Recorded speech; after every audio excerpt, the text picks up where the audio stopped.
Shalom teman-teman, merdeka. Puji nama Tuhan, kita memasuki 75 tahun kemerdekaan Indonesia. Karena itu tema malam hari ini ada hubungannya dengan kemerdekaan. Tapi agak aneh juga, temanya adalah merdeka tapi tetap terjajah. Kok mau aja ya dijajah? Merdeka tapi masih terjajah. Berapa waktu yang lalu saya dengar di radio, itu pidato dari Menteri BUMN Erick Thohir. Dia bilang gini, kita Indonesia sudah merdeka 75 tahun, tapi sekarang kita sedang terjajah oleh virus corona. Ya, mari kita membaca firman Tuhan malam hari ini. Silakan teman-teman buka Alkitabnya masing-masing dari Yohanes 8 ayat 32 sampai 33. Ada dua pembacaan. Pertama, Yohanes 8 ayat 32 sampai 33, saya akan bacakan bagi kita semua. Dan kamu akan mengetahui kebenaran, dan kebenaran itu akan memerdekakan kamu. Jawab mereka, kami adalah keturunan Abraham dan tidak pernah menjadi hamba siapapun. Bagaimana engkau kamu akan merdeka? Pembacaan yang kedua dari Roma 6 ayat 15 sampai dengan 23. Perikopnya adalah dua macam perhambaan. Roma 6 ayat 15 sampai 23. Jadi bagaimana?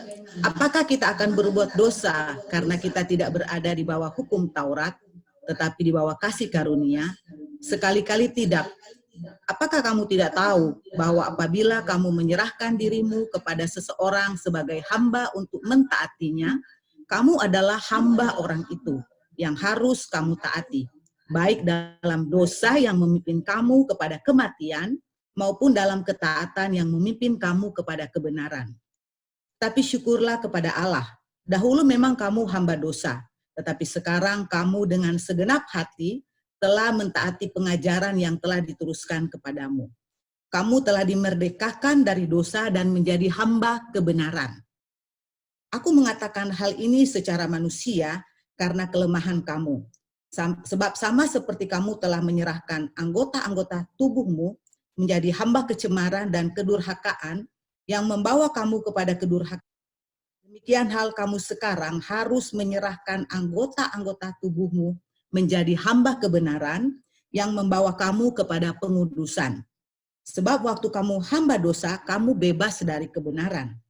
Dan buah apakah yang kamu petik daripadanya? Semuanya itu menyebabkan kamu merasa malu sekarang. Karena kesudahan semuanya itu ialah kematian.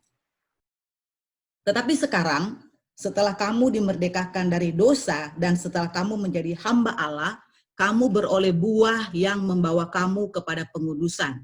Dan sebagai kesudahannya ialah hidup yang kekal. Sebab upah dosa ialah maut, tetapi karunia Allah ialah hidup yang kekal dalam Kristus Yesus Tuhan kita. Waktu kita masih dalam dosa, kita belum mengenal Yesus, kita masih ada dalam hamba dosa. Tetapi setelah kita mengenal Yesus, kita menerima Dia sebagai juru selamat dan Tuhan kita, kita menjadi hamba kebenaran, menjadi hamba Allah. Itulah kemerdekaan yang sejati, yang minggu lalu sudah dijelaskan dengan gamblang oleh Ibu Pendeta Joyce Rooro. Kemerdekaan yang sejati. Ketika kita menerima Yesus sebagai juru selamat dan Tuhan, kita menjadi hamba kebenaran, kita menjadi hamba Allah, bukan lagi hamba dosa. Kita sudah merdeka atas dosa, tapi tetap terjajah tanda kutip sini, maksudnya kita tetaplah hamba. Kita merdeka, tapi kita tetap hamba. Hakikat seorang hamba adalah taat kepada tuannya. Namanya hamba, dia harus taat. Apa kata tuannya, dia harus taat. Jadi kita sudah merdeka dari dosa, tapi kita sekarang adalah hamba Tuhan, hamba kebenaran. Kita harus taat kepada Tuhan, taat kepada kebenaran. Karena itu adalah hakikat seorang hamba.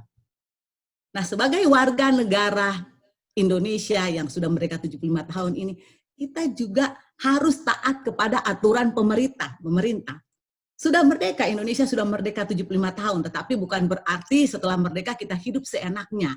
kita harus taat kepada aturan yang sudah ditentukan oleh pemerintah. Apapun aturan pemerintah, kita harus taat warga negara dari negara kita Indonesia ini.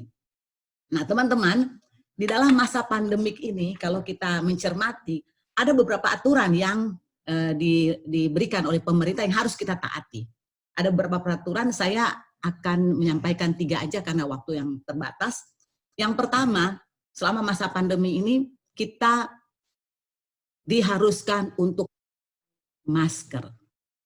Kita diharuskan untuk memakai masker. Untunglah kalau Zoom gini kita nggak perlu masker aja, nggak terpengaruh gitu untuk ngomong.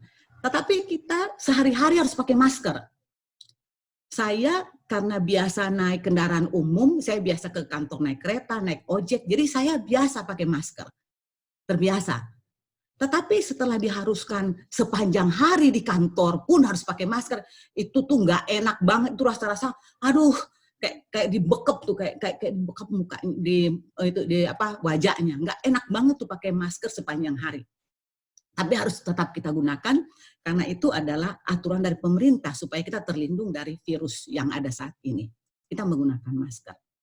Nah, sebagai hamba kebenaran, apa yang harus kita pakai untuk melindungi kita dari segala macam virus dosa? Kalau kita baca di dalam Roma 8, dikatakan yang harus kita lakukan adalah hidup oleh roh. Hidup oleh roh. Karena yang sedang mengincar kita itu adalah keinginan daging. Keinginan daging kita, kedagingan kita. Dan itu hanya bisa dilawan apabila kita hidup oleh roh. Ingat peperangan rohani antara daging dengan roh. Jadi kalau kita mau menang, kita harus hidup oleh roh. Nah, berbicara tentang hidup oleh roh, bagaimana hidup dipenuhi oleh Roh Kudus, bagaimana kita berjalan dalam roh, bagaimana kita bersaksi dalam roh. Ini kalau teman-teman ingin tahu lebih detail, bisa ikut di PLPR. Karena di kelas PLPR ini sangat-sangat jelas menjelaskan kepada kita bagaimana kita hidup di dalam roh. Jadi yang pertama, supaya kita bisa terlindung, kita bisa menang terhadap keinginan daging, hidup oleh roh. Kemudian yang kedua aturan pemerintah yang ada saat ini, kita dengar waktu pertama kali Pak Jokowi pidato, dia selalu bilang social distancing, ya, ada jarak, social distancing, kemudian jadi physical distancing, jaga jarak. Jaga jarak ini supaya kita bisa melindungi diri sendiri dan juga melindungi orang lain, jaga jarak.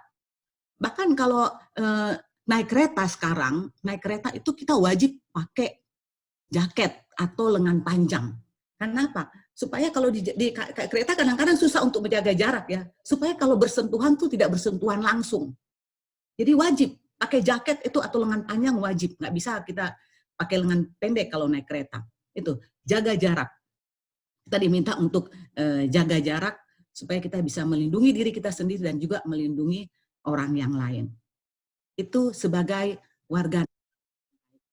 Nah, bagaimana kita sebagai hamba kebenaran, sebagai hamba Tuhan, kita pun harus menjaga, bukan jaga jarak, kita menjaga kekudusan.